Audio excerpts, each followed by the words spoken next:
You'll have heard the breaking news as we come on air this morning. New South Wales police saying that 10 people have died, including one gunman following a shooting at Bondi Beach. At least 12 others also injured, police say. Prime Minister Anthony Albanese describing the scenes in Bondi as shocking and distressing. Obviously, got a lot of domestic politics to get through on the show today, as usual, but we're going to keep you up to date with all of the latest developments from New South Wales. Let's start with, and cross live now to Australia to Diane Coveney-Garland, news director at 2SM Radio based in Sydney. Diane, thanks so much for joining us this morning at such short notice this evening for you. Is there any more information coming out of the authorities other than that which I've just described? Well, the one thing that I have noticed since then, as you said, at least 10 people have been confirmed dead, is that there is a function being held at Bondi Beach called Hanukkah by the Sea.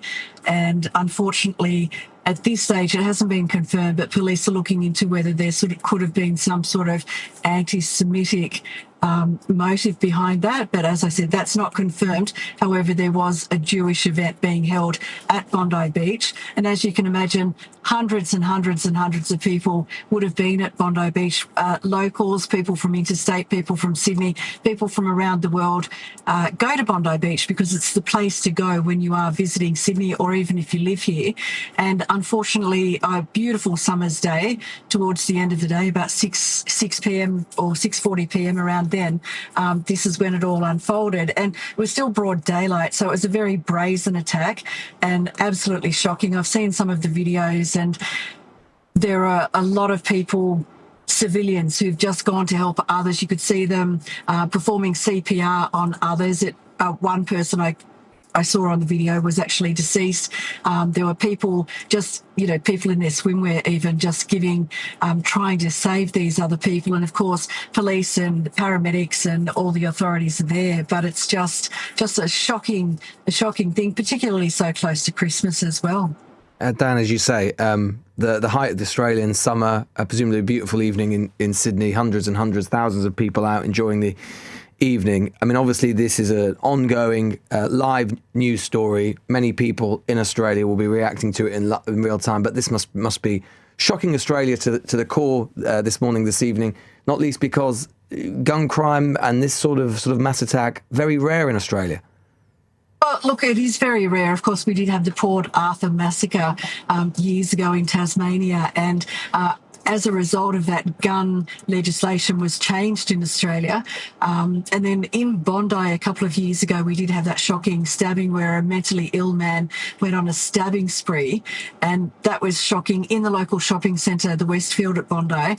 And people are still trying to come to terms with that, the relatives and friends of those who died in that and who were injured, that sort of thing. And to have this happen, and look, it doesn't matter where you are in the world, most people have heard of Bondi Beach. People come from overseas.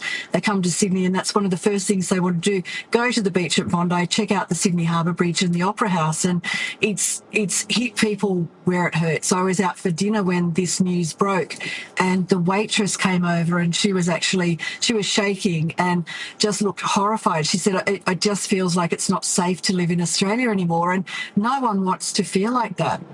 Dan Coveney-Garland there, a news director at 2SM Radio, as I say, based in Sydney. Let's turn now as well to Brianna Jackson, 7 News reporter who was at the scene in Bondi Beach. Brianna, thanks so much for joining us this morning. You say you were at the scene at Bondi. Can you describe what you saw?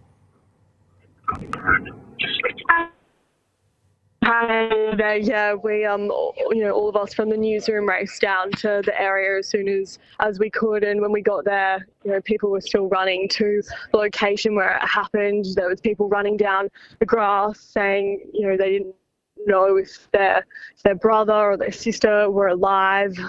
Everyone was quite panicked, and people were obviously extremely distressed that had witnessed the event. There were lots of people that were in tears, comforting each other, crying. There was quite a prominent politician, the state opposition leader Kelly Sloan, who was actually there, and she was in tears herself. There was even police officers who were crying, and members of the public were just rushing in to try and help any way they could. They were carrying people that were injured that were bleeding to the paramedics. They had set up, makeshift triage areas where there were lots of people who were just, being worked on, and obviously ambulances coming from all over Sydney just to be at Bondi Beach, and then the process of transporting all these people to hospital because so many people have been injured was, quite a process, and it took, a long time. And there's, even people that have just been arriving at hospital even in the last few moments, even though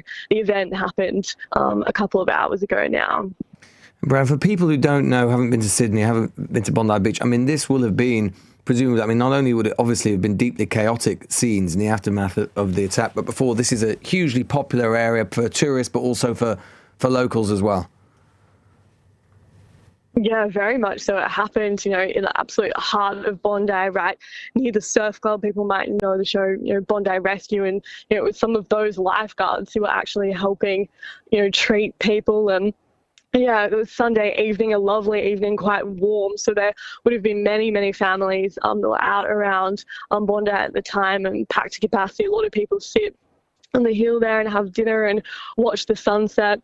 So yeah, it was filled. There's quite a popular restaurant that is nearby, North Bondi Fish, and we spoke to some people who were inside at the time, and they said they thought because it was a bit windy at the time that maybe the roof had collapsed, and then they started to realise that what they were actually hearing were those gunshots. So like I said, they rush to the bathrooms to hide and take shelter, and then obviously everyone starts messaging their family and friends, and that's where, when the area became even more crowded with people, because there were parents, family members rushing in just to try and see if their loved ones were okay. So everyone was quite panicked, and then actually managing the crowds became a bit of an issue for police because there were so many people there, and there was still a significant risk that there might be some explosive devices that were hidden around the location. So they had blocked off a lot of the streets and were trying to push everybody back to certain locations. And where it happened there's a whole string of apartment blocks and houses. People were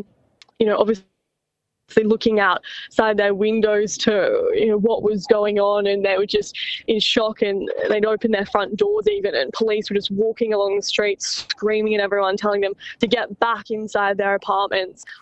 And Brenna, just there was still a danger. There was a police helicopter that was flying quite like, yeah. And just finally, Brenna, I've noticed that in the last sort of half an hour or so, the Israeli president Isaac Herzog has condemned the cruel shooting attack on what is believed to be a group of Jews at Sydney's Bondi Beach during a Hanukkah celebration event, calling on Canberra to fight against the enormous wave of anti-Semitism that he says is plaguing Australian society. There's a lot of reports about this, but it's important to be clear that so far, and I think there is going to be a police press conference 10:30 UK time, that so far the authorities haven't confirmed anything necessarily about the attack being anti-Semitic, although it could be that they do confirm that in about 20 minutes. Yeah, we are still waiting for police to address the media, but there is a very, very large Jewish community in Bondi, and tensions have been high in Sydney. There have been different scales of anti-Semitic attacks that have been taking place, and the Jewish community has been feeling very vulnerable. So yeah, we're still waiting to hear the exact motivations behind the attack, but yeah, it is very distressing for everyone in the Jewish community, and obviously just broader Sydney as well.